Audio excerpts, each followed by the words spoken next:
of this project for Health 6 was to make the students be able to use a digital platform and create an end of chapter or end of unit project to display the things that they had learned.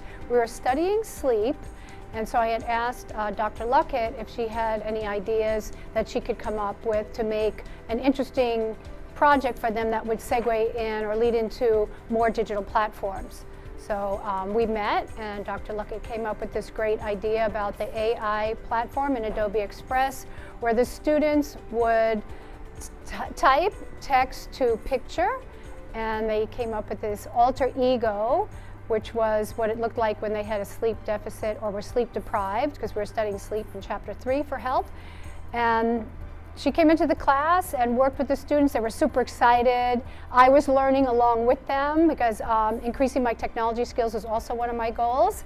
And we had an opportunity to peer teach another health class. So the students that had just learned went and peer taught another 6th grade class from another teacher, and it was just amazing. So it was a really fun project. The students would come in and say hi to their alter egos, and I would joke with them like, that's what you look like in the morning when you don't get enough sleep. So yeah, it was super fun.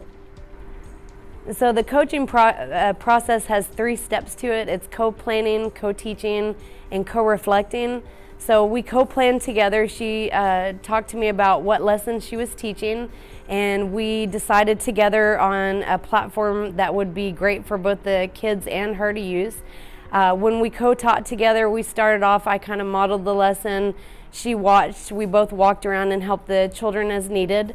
And as the lessons progressed and she felt more comfortable, I started taking less of a role and had her there. I was there mainly for her support. And by the time we taught this a 3rd time, she was able to completely teach this lesson without any guidance at all. Then the last step was co-reflecting, and that was wonderful because I got to see and hear things that didn't happen while I was in the classroom. So it was wonderful to see what the children's projects look like. I love getting to hear stories about how they would come in and give their alter egos a high five whenever they would see them. And it was also wonderful to hear about how some of the students that normally never talk in class were now actively talking, engaging, working on lessons, how it helped them overcome some difficulties they might have had in previous lessons that didn't have technology. So it altogether is an absolute amazing experience.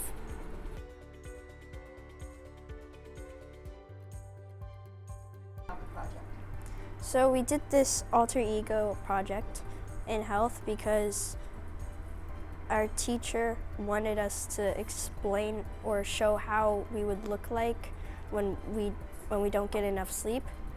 And I chose the lion and the wolf with red fur because I thought it'd be funny, and I wanted to show the expression of me being angry and cranky because that's how I usually am when I don't have enough sleep.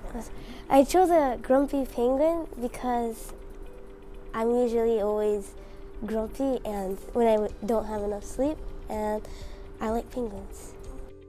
And if you're doing it on just a piece of paper, then you can lose it or you can mess up. But using the AI, or using the slides, you're able to save it, or if you mess up, then you can just delete it with just a click of a button. I think it can be helpful because if you can use AI, then you can make new stuff. You can make posters a lot easier. You can make like assignments a lot easier, and you could it can just be helpful, especially how technology is this far on in the world and how it can record, how it can show lights, how it can almost do anything. We set out to achieve a way to really get the children engaged in a project to show and be able to create something that visually represents something they already learned in their classroom. Using artificial intelligence, it gave a lot of the children confidence that they had, especially if they weren't very confident in drawing or whatnot, to create these beautiful images based on vocabulary that they were able to use to put in the text to image. And it was just wonderful seeing all the great creations and their faces light up when they saw they were able to create these alter egos showing what it was like when they didn't have adequate sleep.